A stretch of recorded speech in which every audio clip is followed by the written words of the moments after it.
Hello and welcome back to the channel. In this video we're going to look at the changes to greens between 2K21 and 2K23 and the sorts of adaptations that we need to make as designers so that they play better and more true to how we intended. There's been a huge amounts of changes under the hood between 21 and 23, and if you simply port the greens as they were, they're not going to play close to how you wanted them to. It's also highlighted some really bad habits that we've gotten into as designers, so I'm going to analyse those reasons and go through why they're occurring, as well as what we need to do to fix them. We're going to look at some examples of greens and how they played in both games, and see the differences the same slopes have on the same sorts of shots. And then finally we're going to talk through what good greens will look like and the sorts of things that we get into. This is not an issue that I'm averse to, that I am removed from. Importing a load of my courses, or the few that I have so far, I've had to redo so many of the greens, and that's been where the bulk of my time has been spent, not in replanting or adding splined fences. Greens are vital, as we all know, to how a course plays and the player's enjoyment of it, and can quickly turn someone off. It's vital that we get them right. More than anything, we've got to play test as if this is a new game, because it is. Even though there might not look to be many changes, in terms of how it plays, it is significantly different. So we've got to embrace that.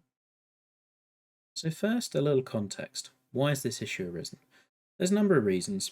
Firstly, the era of the Pro Swing did not help course design. If you remember, TGC Tours took the decision to move to the Pro Swing. A couple of weeks later, HB dropped a patch that adapted it so that the Pro Swing became and Master Swing became far easier. We would have stuck on Master, and therefore we were stuck on Pro Swing for an entire season. That meant that courses became trivial in terms of how to hit the fairway and in terms of how to hit the perfect spot on the greens. Consequently, designers got into the bad habits of tricking up greens even more to make any sort of remote challenge or courses require any sort of management. We're now into an era of Master Swing on a more difficult game. We have to build in more forgiveness, and we have to adapt existing courses, particularly those built in that era. Secondly, as kind of alluded to, small misses in this game are much more heavily punished than on previous games, where you could have a tiny grey fast or even quite a big grey fast and it would go roughly the same place. Here, you're hitting a completely different part of the green. We're going to look at that. Finally, the ball in previous games was quite sticky. It didn't roll out. We had to make backstops very big. And in this game, those same slopes roll out massively differently compared to how they did on 2K21. So therefore, we've got to be factoring that in, particularly with using the default ball, which I do believe is the best model for TGC Tours. It's far more realistic. It does roll out, but the issues we're having is people are playing on tour on courses that were designed for a previous game which played considerably differently. Schedulers are used to that and are finding their feet, and players are not used to that either. So it will get better, but it's going to take a little bit of time. What I'm hoping to do in this video is analyze a few examples of my own greens, show you changes that I've had to make and why I've made them, go through some clear guiding principles as to how you should be changing your greens, and then finally, hopefully, explain why that is the case. So the first case study we're going to look at is the second at Strathlawn. Now, this is always a par 3 I loved. I thought it was a good place to start because it's one that I thought came out really nicely at the time. The green looks like this, and this looks remarkably similar in 2K23. Most of the slopes are in all of the slopes are in exactly the same position, have exactly the same severity in terms of the colours they look at. What we've got to factor in is that the slopes themselves react very differently. I'm going to play a couple of shots and show you how they react versus what the intention was. Now, looking at the green here, we've got this slope, which was designed so that any shot that was just in this sort of area bouncing short would be funneled towards the pin and slow up. We've got a backstop that was going to bring the ball towards it. And we've got this slope that's going to take anything pushed too far over down here. This played pretty well in 2K21, albeit I'd still contend that this slope is too close and there should be a bit more space. But what we're going to do, and I've put myself right the way down to beginner's difficulty because I can't face relearning tempo, is we're going to hit a couple of shots and show you how they react in both games.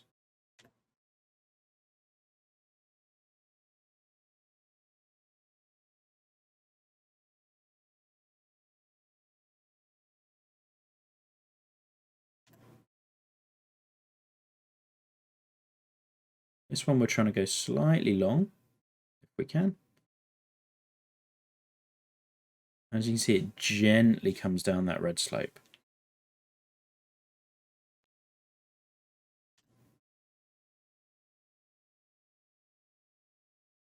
Okay, so we're trying to go all the way up the backstop. And as you can see, going all the way to the top of the backstop, brought it down to here.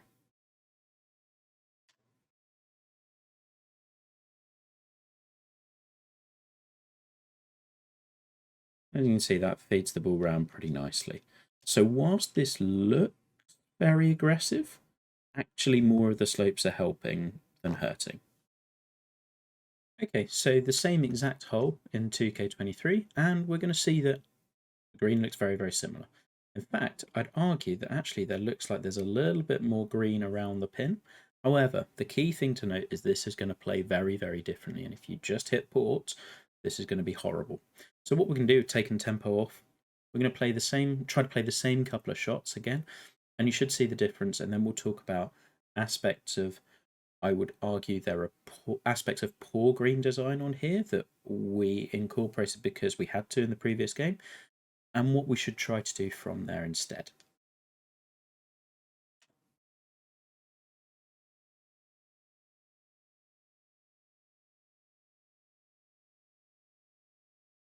So as you can see, throwing the ball directly at the pin, absolutely fine. No problem there. Let's try and go past the pin like we did last time.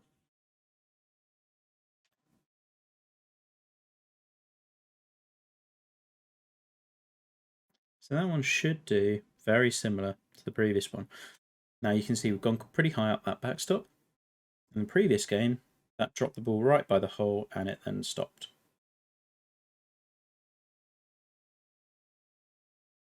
You can see the difference.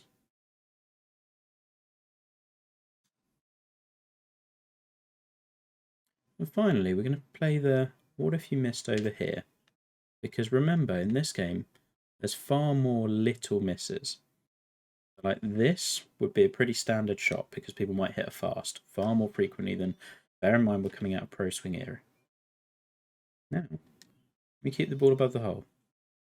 We keep the ball on the green. Tiny tap.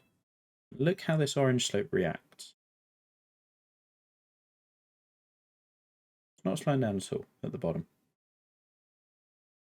And off we go again. So for the next green we're going to look at is the 10th at Old Wickham Heath back in 2K21. This green was clearly designed that it's front to back and it wants you to go in with control, i.e. a lofted club, which we're doing. Now you can see the severity of this slope. You can see that it's a consistent slope, which is another aspect we're going to touch on and looking at 2K23, and it's a small target.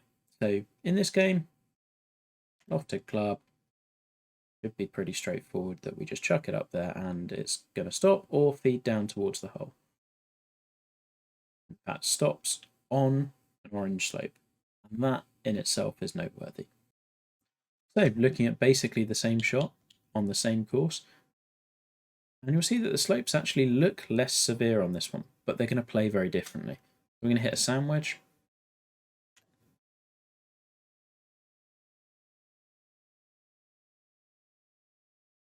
You can see the ball doesn't stop as much and releases much, much further.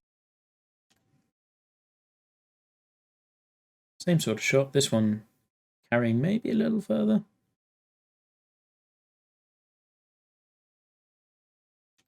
Oh, we're on a pitch this time. Well, let's see how that works.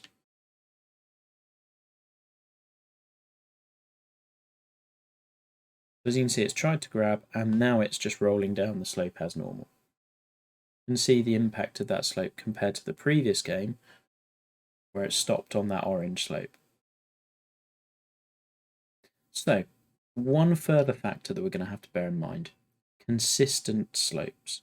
Look at how this looks. It doesn't look like a ball should start here and roll all the way down to there. And look how close that actually was to going off the green, as we've seen previously. So the final thing that we want to bear in mind is that limiting of consistent slopes. You want to have more flat area around the pins than you think based on what you know from the previous game. So What do we change and how do we change it? Firstly, the key message is you must playtest as if it's a completely new game that reacts completely differently. Just because you can bring the course in does not mean it will play the same, as we've exemplified. There are significant bad habits that we have gotten into as a group because of the limitations of how the game played that were not true to real life. And the fact that your variety of misses were so small in the old game, a fast, for example, rather than putting you here would put you onto here, whereas in this game, a small fast rather than putting you here will put you up here. That's a big difference in how our mentality should go about designing greens. So I would suggest, firstly, center of the green, never a bad place to be. So if we're looking at this pin, well, on this green, good for that pin, death for this pin, you're never keeping it on the green. Okay for this pin, but you're going to that. Really treacherous for this pin. And those were intended aims in the old game, because for this pin, say I wanted you to be at the back at least, and at least go long. Another bad habit we've gotten into is just casually placing runoffs in a lot of different locations. We've seen how punitive those can be. The majority of the green should be kind of at grade, and if there is a runoff or a false front or a false side, you have to have really thought about it, and it needs to be the key feature of the green, I would argue. Backstops. We've seen how differently these play. You must be playtesting those significantly. For example, I used to have a mental rule of like 3 squares or above 3 squares of red was like dangerous, and I'd want to playtest really carefully.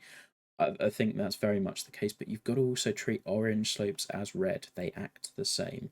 So if you're using red slopes, really be careful with those. And backstops, they're really tricky to get right in this game because the ball no longer drags all the way down in the same way, and it sometimes shoots the ball way off the green. And in order to get the effect, you have to make them really small, which increases the risk. For example, say we're going this way, well, this would act as a backstop, and it would stop the ball around about here, which is kind of what we want for this pin. But it's also therefore really easy to go over, and then you're leaving that nightmare putt. So we've got to be thinking about that as well. Playtest backstops constantly. They don't work as they did. Next one, and this is a personal thing that I've done a lot, and I see causing so many issues, is this concept of a slope towards another slope going in the same direction. When we get this, and we do it for good reason, with this pin it was hedge your bets to the left, don't go too far right.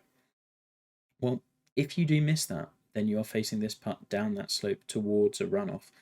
That's bad design, and I understand why we did it, but we've got to be really careful if we're using 2 slopes that go in the same direction, particularly if the middle bit is also constant, which makes sense given land movement. We've got to be really careful of that.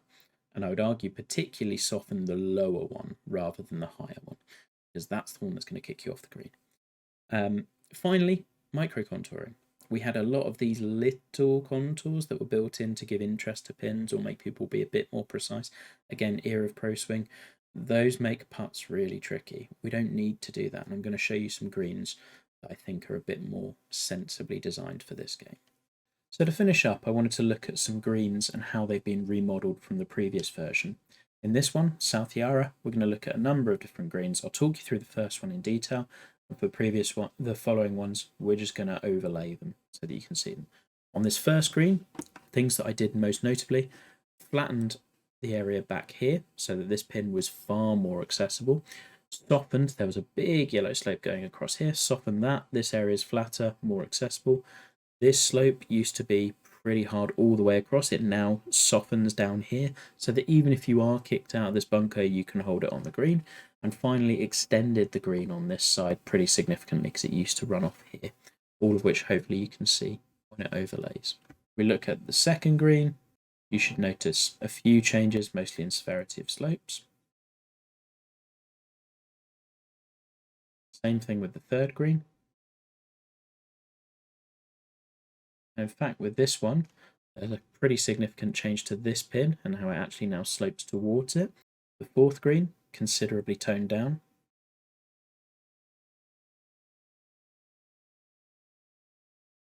The fifth green, completely modified, actually angled pretty differently.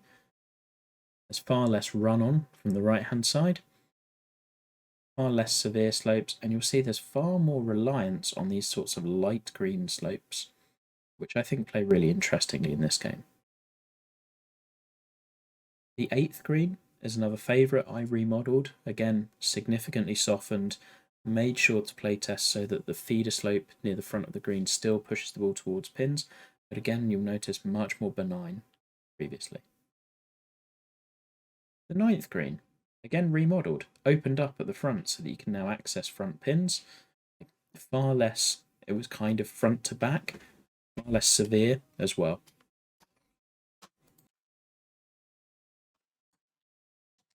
The 10th green, completely redesigned. The previous version was too gimmicky, based around bunkers, and way too forced with the options. This one, front to back being the main feature of it, but not overly done.